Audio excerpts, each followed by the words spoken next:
আনু ভাই থেকে ঢাকাই সিনেমার মুকুটহীন নবাব খ্যাত অভিনেতা আনোয়ার হোসেন। বাংলার শেষ স্বাধীন শাসক নবাব সিরাজউদ্দৌলা সিনেমায় অভিনয় করে এই উপাধি পান তিনি। ১৯৩১ সালের ৬ নভেম্বর জামালপুর জেলার সারুলিয়া গ্রামে জন্ম আনোয়ার হোসেনের। স্কুল জীবন থেকেই থিয়েটারে অভিনয়ের মাধ্যমে মানুষকে মুগ্ধ করেন তিনি।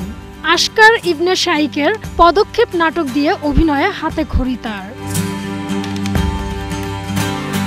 কিংবদন্তি অভিনেতা আনোয়ার হোসেন তার ৫০ বছরের অভিনয় জীবনে সুমিতা দেবী, কবরী, ববিতা সহ বহু নায়িকার সাথে অভিনয় করেছেন। নায়ক হিসেবে আনোয়ার হোসেনের শেষ সিনেমা ছিল সূর্য সংগ্রাম। ১৯৫৭ সালে পরিচালক মহিউদ্দিনের নির্মিত তোমার আমার সিনেমা দিয়ে রূপালী পর্দায় পা রাখেন আনোয়ার হোসেন। এরপর ঈশা খাঁ, কিরণমালা, গোলাপি, এখন ট্রেনে সহ ৫ শতাধিক চলচ্চিত্রে অভিনয় করেন তিনি। ২০১০ সালে জাতীয় চলচ্চিত্র পুরস্কারে আজীবন সম্মাননা পান আনোয়ার হোসেন। ২০১৩ সালের ১৩ সেপ্টেম্বর ৮২ বছর বয়সে সবাইকে কাঁদিয়ে না ফেরার দেশে পাড়ি জমান কিংবদন্তি এই অভিনেতা। হুমায়রা সিদ্দিকা, ৭১।